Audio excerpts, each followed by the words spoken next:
Hi hello అందరికీ నమస్కారం. Welcome to our channel rowdy Prema episode 12. Rowdy Prema episode 1 to 11 చదివిన తర్వాత చదవండి. సంధ్య కృతిక్తో మాట్లాడి వెళ్ళిపోతుంది. కృతిక్కి కోపం వచ్చి రౌడీలతో ఆ అమ్మాయి ఆ గెస్ట్ హౌస్ని మధ్యాహ్నంలోపు ఖాళీ చేసి అక్కడి నుంచి వెళ్ళిపోవాలి అని చెప్పేసి లోపలికి వెళ్ళిపోతాడు. కృతిక్ ఉంటున్న ఇంటికి ముందే ఒక గెస్ట్ హౌస్ ఉంటుంది.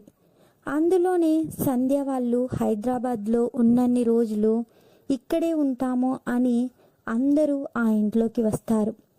రౌడీలు కొంచెంసేపు ఉన్నాక టిఫిన్ తిని వెళ్దాం అని అనుకుంటూ ఉంటారు. అక్కడ వంట చేసే పని మనిషి రోజుకి ఒకలా వండుతుంది. వంటలు ఒక్కసారి బాగుంటాయి, ఇంకొకసారి తినలేము అని పని మనిషిని తిట్టుకుంటూ ఉంటారు. సంధ్య కిచెన్లోకి వెళ్ళి టిఫిన్ చేస్తూ ఉంటుంది. సంధ్య వంట బాగా చేస్తుంది. వాళ్ళ ఫ్రెండ్స్ ఇద్దరు, ప్రీతి, అను ఇద్దరు హెల్ప్ చేస్తూ ఉంటారు. మిగతా వాళ్ళు ఇంట్లో వేరే పనులు చేస్తుంటారు. సంధ్య ఉన్న 6గురికి కాకుండా ఇంకా ఎక్కువగా చేస్తుంటే ప్రీతి, ఏంటి సంధ్య, మనం ఉంది 6 మెంబర్సే కదా, ఇంకా చాలా చేస్తున్నావేంటి అని అడుగుతుంది. సంధ్య నవ్వుతుంది, సమాధానం చెప్పకుండా. సంధ్య వాళ్ళు టిఫిన్ తినే టైంకి కాలింగ్ బెల్ మోగుతుంది. సంధ్య వెళ్ళి డోర్ ఓపెన్ చేస్తుంది. బయట ఉన్న వాళ్ళని మాట్లాడనివ్వకుండా, అయ్యో రండి రండి, టిఫిన్ టైంలో వచ్చారు, టిఫిన్ చెయ్యండి అని అందరినీ పిలుస్తుంది. వాళ్ళు ఏదో చెప్తున్నా, అబ్బా తిన్నాక మాట్లాడుకోవచ్చు భయ్యా, ముందు తినండి అంటుంది. మంచి వాసన వస్తుంటే తిందాం అని లోపలికి వస్తారు. సంధ్య అందరికీ ప్లేట్లో టిఫిన్ పెట్టి కూర్చొని తినండి అంటుంది. సంధ్య అలా అనేసరికి ఆ రౌడీలకి ఐషు గుర్తుకు వచ్చి కళ్ళల్లో నీళ్లు తిరుగుతాయి. అయ్యో, నేను ఏమీ తప్పుగా అనలేదు కదా, ఎందుకు భయ్యా ఏడుస్తున్నారు అని అడుగుతుంది సంధ్య. రౌడీలు టిఫిన్ తినేసి వచ్చిన పని మర్చిపోయి వెళ్తూ మళ్ళీ వెనక్కి తిరిగి వచ్చి, మీకు నిజంగా మా బాస్ అంటే ఇష్టమా అని అడుగుతారు అందరూ. సంధ్య అవును చాలా ఇష్టం అంటుంది. రౌడీలు సంధ్య వంక చూసి, మా బాస్ చాలా మంచోడు, కొంచెం కోపం ఎక్కువ, మా బాస్ కోపం వలన మీరు వెళ్ళిపోరు కదా అని అడుగుతారు. అస్సలు వదిలి వెళ్ళిపోను అని అంటుంది సంధ్య.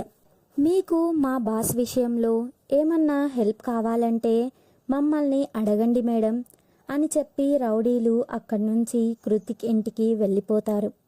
కృతిక్ రౌడీలని అడుగుతాడు, పంపించేశారా ఆ అమ్మాయిని అని. బాస్, ఆ అమ్మాయి మేము ఎన్ని చెప్పినా వినడం లేదు, మిమ్మల్ని వదిలి అస్సలు వెళ్ళను అని చెప్పింది అని అంటారు. కృతిక్కి కోపం వచ్చి ఇంటికి ముందు ఉన్న సంధ్య వాళ్ళు ఉంటున్న గెస్ట్ హౌస్కి వెళ్తాడు. కాలింగ్ బెల్ గట్టిగా కొడుతున్నాడు. సంధ్య బయటకు వస్తుంది.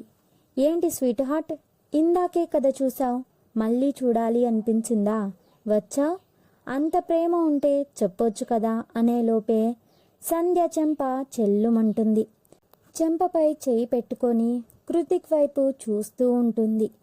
కృతిక్, నీకు ఒక్కసారి చెప్తే అర్థం కాదా, ఇక్కడి నుంచి వెళ్ళమని మర్యాదగా చెప్తున్నా, ఈవినింగ్ లోపు ఇక్కడి నుంచి వెళ్ళిపోవాలి, లేకపోతే ఈ కృతిక్ అంటే ఏంటో చూస్తావు అని సంధ్యతో అని వెళ్ళిపోతాడు. సంధ్య వాళ్ళు ఫ్రెండ్స్ అందరూ హైదరాబాద్ చూడటానికి వెళ్తారు.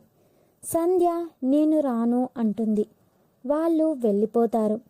కృతిక్ బాల్కనీలో కూర్చొని, ఆ అమ్మాయి మీద కోపంలో చేయి చేసుకున్నా, అయినా నేను ఎందుకు ఆ అమ్మాయిని కొట్టాను, ఎంత కోపం వస్తే మాత్రం అని ఆలోచిస్తూ ఉంటాడు. సంధ్య కృతిక్ వాళ్ళ ఇంట్లోకి వస్తుంది. రౌడీలని అందరినీ బయటకి వెళ్ళండి కొంచెంసేపు అని చెప్తుంది. వాళ్ళు సరే అని బయటకు వెళ్తారు. సంధ్య ఇల్లు మొత్తం వెతుకుతూ కృతిక్ ఉన్న రూమ్లోకి వస్తుంది. కృతిక్ రూమ్ డోర్ వేసుకోడు. బాల్కనీలో కృతిక్ కనిపిస్తుంటే అక్కడికి వెళ్ళి కృతిక్ని చూస్తూ ఉంటుంది. కృతిక్కి కొంచెంసేపటికి ఎవరో చూస్తున్నట్టుగా అనిపిస్తే కళ్ళు తెరచి చూస్తాడు. ఎదురుగా సంధ్య ఉంటుంది. కృతిక్ కోపంగా సంధ్య దగ్గరికి వస్తాడు. హేయ్, నువ్వేంటిక్కడ? ముందు బయటకు వెళ్ళు అంటాడు. అయినా సంధ్య వినకుండా, ఏంటి నన్ను బయటకు వెళ్ళమంటావా అని కృతిక్ మీదకి వెళ్తూ ఉంటుంది సంధ్య. కృతిక్కి ఒక్క ఐషు తప్ప మిగతా అమ్మాయిలతో మాట్లాడాలి అన్నా మాట్లాడలేడు. రౌడీ అయినా ఎందుకో ఆడవాళ్లతో సరిగ్గా మాట్లాడేవాడు కాదు కృతిక్. సంధ్య అలా మీద మీదకి వస్తుంటే కృతిక్, ఏయ్ ఏంటి మీద మీదకి వస్తున్నావు? అక్కడే ఆగు, దగ్గరికొచ్చావో? సంధ్య, వస్తే ఏం చేస్తావు? ఓ ఫోజు కొడుతున్నావు, పెద్ద రౌడీ అని అంటూ కృతిక్ మీదకి వెళ్తుంది. కృతిక్ సంధ్య దగ్గరికి వస్తుంది అని వెనక్కి జరుగుతూ ఉంటాడు. అలా జరుగుతూ జరుగుతూ గోడ అడ్డు వచ్చి ఆగిపోతాడు. సంధ్య కృతిక్కి చాలా దగ్గరగా వెళ్ళి తన చేతులు రెండు కృతిక్ పక్కకి వెళ్లకుండా గోడకు ఆనిస్తుంది. సంధ్య, ఏంటి ఇందాక ఏదో అన్నావు? నేను వెళ్ళిపోవాలా? అస్సలు వెళ్ళను, నీతోనే ఉంటాను. నిన్ను పెళ్లి చేసుకొని అప్పుడు దాకా నువ్వు ఎన్ని చేసినా అస్సలు వెళ్ళను అని కృతిక్ కళ్ళలోకి చూస్తూ చెప్తూ ఉంటుంది. నువ్వు రౌడీవి అయితే భయపడాలా నీకు? నేను అస్సలు భయపడను. ఇప్పుడు భయపడితే ముందు ముందు మన పెళ్ళి అయ్యాక ఎలా నీతో ఉండేది? అందుకే స్వీట్ హార్ట్, అస్సలు భయపడను నా క్యూట్ రౌడీ బేబీకి అని కృతిక్ బుగ్గపై ముద్దు పెట్టి వెళ్ళిపోతుంది. కృతిక్కి మైండ్ అస్సలు పనిచేయడం లేదు. సంధ్య డీటెయిల్స్ తెలుసుకోమని ఒకరికి ఫోన్ చేసి చెప్తాడు కృతిక్. కృతిక్కి ఎందుకు మైండ్ పనిచేయడం లేదు?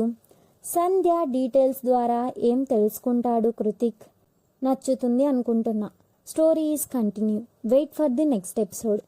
Subscribe to our channel. Thanks for watching.